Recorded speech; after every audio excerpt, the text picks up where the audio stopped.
Kisah Perang Khandaq dan Strategi Parit ala Salman Al-Farisi. Perang Khandaq merupakan pertempuran yang terjadi pada 5 Hijriah bulan Syawal.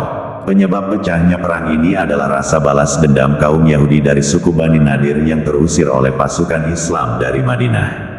Dikisahkan dalam buku sejarah kebudayaan Islam Madrasah Aliyah susunan H. Abu Ahmadi dan Sunarso, para Yahudi itu menghasut kafir Quraisy Makkah agar bersekutu dengan mereka untuk memerangi kaum muslimin di Madinah. Oleh karena itu, perang itu diikuti oleh gabungan kekuatan bala tentara yang mencakup 10.000, padahal pasukan umat Islam hanya mencapai 3.000 tentara.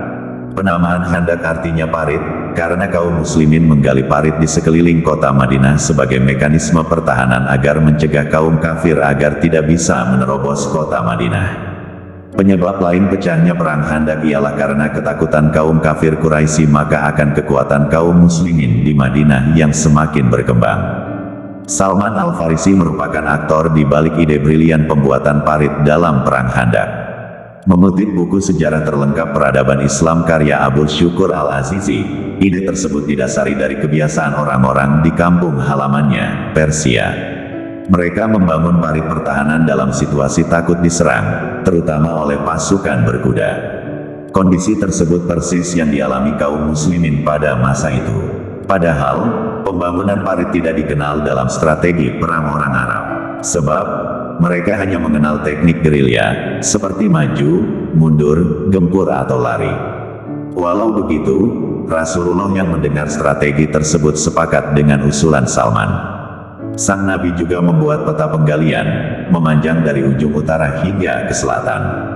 Setiap 10 orang pasukan persiapan kaum muslim diwajibkan menggali parit sepanjang 40 meter, lebar 4,62 meter dan dalam 3,234 meter. Setelah 6 hari, dalam riwayat lain, 10 hari panjang parit yang berhasil digali adalah mencapai 5.544 meter. Nuaim bin Mas'ud yang ditugaskan oleh Nabi Muhammad sebagai pemecah belah kaum kafir Quraisy, Bani Ghatafan, dan kaum Yahudi yang bersekongkol. Sementara itu, Ali bin Abi Thalib juga memiliki pengalaman yang tak kalah menarik. Hal ini lantaran ia harus berduel dengan Amr bin Abdi Wud, yakni salah satu pimpinan pihak musuh yang terkenal jago pedang. Pada awalnya Rasulullah tidak ingin untuk memberikan tanggung jawab kepada Ali untuk menghadapi Amr karena ia dianggap masih terlalu muda.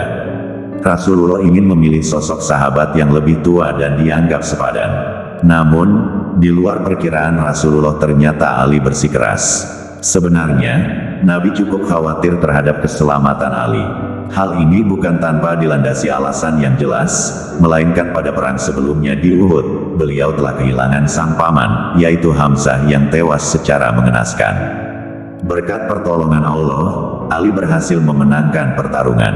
Kemudian Amr bin Abdi Wud tewas di tangan Ali yang masih tergolong muda pada saat itu. Peristiwa inilah yang menjadi titik puncak yang mengakibatkan pasukan musuh mundur dari lokasi perang meskipun jumlah mereka berjumlah lebih dari 10.000 tentara. Selain itu, mundurnya kaum kafir dari lokasi peperangan karena kondisi kota Madinah saat itu cuaca sangatlah dingin.